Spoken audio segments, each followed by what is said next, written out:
घाटशिला विधानसभा उपचुनाव मतदाता सूची विशेष पुनरीक्षण अभियान शुरू। नमस्कार, आप देख रहे हैं एसएसए न्यूज में रंजना। 29 सितंबर को जारी होगी अंतिम सूची। घाटशिला विधानसभा उपचुनाव की तैयारियों को लेकर भारत निर्वाचन आयोग के निर्देश पर मतदाता सूची का विशेष पुनरीक्षण अभियान शुरू कर दिया गया है। जिला निर्वाचन पदाधिकारी सह उपायुक्त करण सत्यार्थी ने जानकारी दी है कि 2 सितंबर को प्रारूप मतदाता सूची जारी कर दी गई है। अब 2 से 17 सितंबर तक दावे और आपत्तियां दर्ज की जा सकेंगी, जिनका निपटारा 25 सितंबर तक किया जाएगा। इसके बाद अंतिम मतदाता सूची 29 सितंबर 2025 को प्रकाशित की जाएगी। आइए डालते हैं अब आंकड़ों पर नजर। घाटशिला विधानसभा क्षेत्र में इस बार 2,51,300 से अधिक मतदाता पंजीकृत है। इनमें 1,23,314 पुरुष, 1,28,050 महिलाएं, 3/3 लिंग मतदाता शामिल है। साथ ही 2,600 से अधिक दिव्यांग एवं 636 वरिष्ठ नागरिक मतदाताओं को भी सूची में शामिल किया गया है। निर्वाचन विभाग ने मतदाताओं की सुविधा को ध्यान में रखते हुए इस बार 12 नए मतदान केंद्र भी गठित किए हैं, जिसमें मतदाता आसानी से अपनी मताधिकार का उपयोग कर सके। अब आपको बताते हैं कि आवेदन कैसे करें। आपको बता दें कि मतदाता अपना नाम दर्ज कराने, संशोधन हटाने या स्थानांतरण के लिए फॉर्म 6, 6A, 7 और 8 भर सकते हैं। आवेदन BLO, AERO या ERO को निःशुल्क दिए जा सकते हैं या फिर ऑनलाइन माध्यम से voters.eci.government.in और वोटर हेल्पलाइन ऐप के जरिए भी आवेदन किया जा सकता है।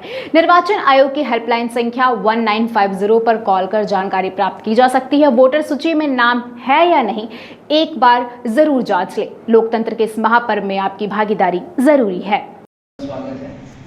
जैसा कि आप सभी को पता है कि 47 घाटशिला असेंबली कंस्टिट्यूएंसी के लिए स्पेशल समरी रिवीजन विशेष संक्षिप्त पुनरीक्षण की घोषणा भारत निर्वाचन आयोग के द्वारा की गई है। तो आज उसका ड्राफ्ट पब्लिकेशन 2 सितंबर 2025 को सभी बूथों पे घाटशिला AC के ड्राफ्ट पब्लिकेशन किया गया है इलेक्टोरल रोल का। उसके पश्चात 17 सितंबर 2025 तक जो दावा आपत्ति होंगे इलेक्टोरल रोल के संबंध में वो दायर किए जा सकेंगे। तत्पश्चात 25 सितंबर तक उनके निस्तारण की समय सीमा है और 29 सितंबर 2025 को final publication Ghatshila assembly constituency के लिए कर दिया जाएगा। वर्तमान में जो स्थिति है घाटशिला असेंबली की, कुल वहाँ पे लगभग 2,51,367 इलेक्टर्स हैं, जिसकी संख्या विशेष संक्षिप्त पुनरीक्षण के बाद बढ़ने की भी संभावना है। और जो EP रेशियो है, इलेक्टर पॉपुलेशन रेशियो घाटशिला असेंबली का, वो 62.73 है।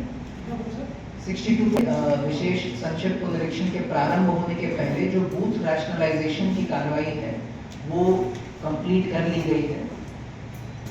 जो संभावित आगामी उपचुनाव हैं उसमें कुल 300 पोलिंग स्टेशंस पर पोलिंग की प्रक्रिया की जाएगी। पूर्व में जो हमारे विधानसभा चुनाव हुए थे, जनरल इलेक्शन हुए थे, उसमें 291 पोलिंग स्टेशंस पे वोटिंग की प्रक्रिया की गई थी। रैशनलाइजेशन के पहले हर लेवल पे, AERO के लेवल पे, ERO के लेवल पे और डिस्ट्रिक्ट इलेक्शन ऑफिसर के लेवल पे पॉलिटिकल पार्टीज के साथ कंसल्टेशन हुई, उनकी सहमति हुई और उसके पश्चात ही वैसे पोलिंग स्टेशंस जिनमें वोटर्स की संख्या 1200 से अधिक हो गई है, तो वहाँ पे वोटिंग कराने में कई बार समय सीमा का जो पालन होता है वो मुश्किल होता है, इसलिए उनको विभक्त किया गया है ताकि सहज रूप से सभी वोटर्स वोटिंग कर सकें। कुछ बिल्डिंग जो जर्जर हो चुके थे वहाँ पे बिल्डिंग चेंज की प्रक्रिया की गई है और कुछ पार्ट्स का जो है रीऑर्गेनाइजेशन किया गया है कि कोई वोटर हैं उनके नज़दीकी जो पोलिंग स्टेशन है ताकि वहीं पर जाके वो कम से कम समय में और सुविधाजनक तरीके से वोटिंग कर सकें। तो ये प्रक्रिया सभी पॉलिटिकल पार्टीज़ के, जो नेशनल पॉलिटिकल पार्टीज़ हैं और स्टेट में रिकग्नाइज पॉलिटिकल पार्टीज़ हैं, उनकी सहमति और कंसल्टेशन के बाद पूर्ण कर ली गई। तो ये ब्रीफ हमारा विशेष संक्षिप्त पुनरीक्षण के संबंध में जो अपडेट था वो है। आपके कोई प्रश्न होंगे यदि इस संबंध में तो आप पूछ सकते हैं। वोटिंग, देखिए होम वोटिंग अब ECI के जो चुनाव होते हैं उसकी प्रक्रिया में ही वो शामिल हो चुका है।